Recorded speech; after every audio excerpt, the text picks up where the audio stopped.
So earlier this week, there was a story out of East Flatbush, Brooklyn, where one neighbor shot and killed another neighbor over a noise dispute. So what I want to do today is give some details of the situation and also what lessons we can learn going forward. Back to East Flatbush, Brooklyn, there was a situation. So let me paint the picture. There was a neighbor on the third floor and one on the fourth floor. So they were one living on top of the other. The neighbor down below is the actual person, the shooter. I believe he was living with his mom. Upstairs level, there was a family living there, a Haitian family. A wife, that night, 10:30, around that time, she was doing the dishes. So you got the wife, the husband who was killed, the stepson who was also killed because he stepped out of the apartment when that was going down. And there was an older daughter in her 20s, and I believe there was younger kids. So you have a lot of people in this apartment. That's the makeup of the situation. So apparently over some time now, these two neighbors were going back and forth about noise. We weren't there. We don't know who started the noise and who did what in retaliation. That really doesn't matter. I'm just saying there was a problem over noise. And that day, it wasn't anything that was new, right? So this was something that was going on. So anyway, there was like I said, the wife was doing the dishes. She heard a bang at the door and it was the neighbor from downstairs coming up. I would imagine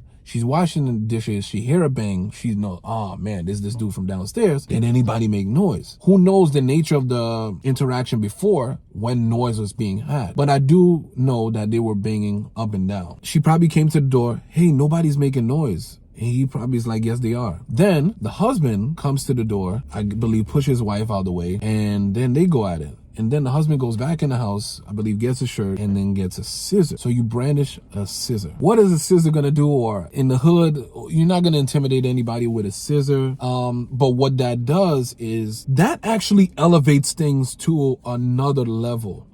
Because even if the dude let you slide that day, they're gonna say, you know what? I'm gonna let him live. The next time we have a dispute and I have to come back up here, I'm gonna bring a knife or he's gonna bring a gun like he did that day. So people are taking chances here in New York, or anywhere rather. We can just say in New York. People are taking chances by introducing a scissor or talking to people any kind of way. They're just on offense and not on defense. That's what's going on a lot of times these days. When you bring that scissor, you just shifted it, no matter what. Even if the dude even if he didn't get killed that day, you now shifted it. If the person catch you in the elevator, if the person catch you coming in and out the building, you might get jumped. You just elevated that situation. You should always keep it to talking, maybe some arguments, because people can get over that. Nobody got hurt. The terrible situation. I remember growing up, my stepmother had she lived in like this apartment, project complex.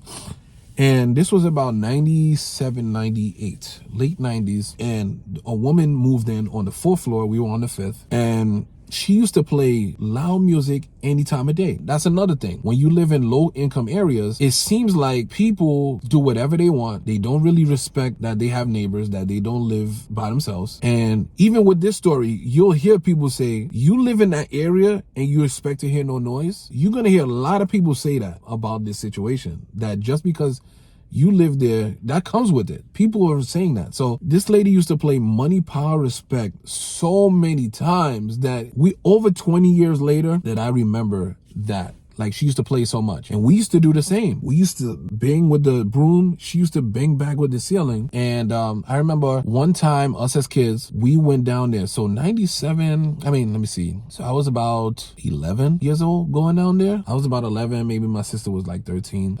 Yeah, we went down there to see if the lady can stop the noise. Like, she was doing it all the time. Now that I look at it, it was dumb to have kids go down there and confront this person who obviously doesn't care about the neighbors. But at least we went there. We had no weapon. We went to talk. The lady kept doing it. But I do remember when we would see her in the streets, she would give us those looks, and like it wasn't a good energy situation. And what makes things so tough when you're living amongst people, imagine you got somebody on top of you, on the bottom, side to side. You living around people and you don't know them. Growing up in New York, I'm sure it's in a lot of hoods are like this. Growing up in New York, a lot of times you were taught to mind your business so you won't get involved in other people's situation. In a lot of cases, you might not know the neighbor that lives next door to you. And Isn't that crazy? The place that you lay your head, you don't know the people. That's pretty crazy. And I'll end on this because I want you guys to share what you think about the situation. What's so crazy is I have a moving service, and I've been, one way or another, I've been in the moving business since like the end of 2014. Long story short, in a lot of areas where there's middle class or upper middle class, when you're moving into that building, the first thing the other neighbors do is ask you, hey, are you moving in there? And at times you would think that it's racist. I mean, everybody has their agenda, right? I remember thinking, golly, why is this person nosy? Because growing up, that's not what we would do. You move in, you do what you want to do. But in most of these cases, I would say 90% of the time, if you're moving stuff in and out for customers, those people are going to ask you, are you moving it? Because they want to get to know who's going to live around them. It could be on a different floor. They want to know who's going to be around them. And I think that's what we got to learn to do. You have to learn who lives around you, because even that, if you know who the person is, you can reason with them better. So that's exactly what I think we have to do. You get to reason with people, you get to know who lives around you, so you have an idea, because you're laying your head there and you got your family there. That's another way of being protected, by knowing who you're surrounded by. So let me know what you guys think about it below. And also, I would say the shooter, 2 days later, he was evading the police. They wind up killing him. So he killed those two people. 2 days later, he was killed himself. So look at that situation. So let me know what you guys think. I want to know right here.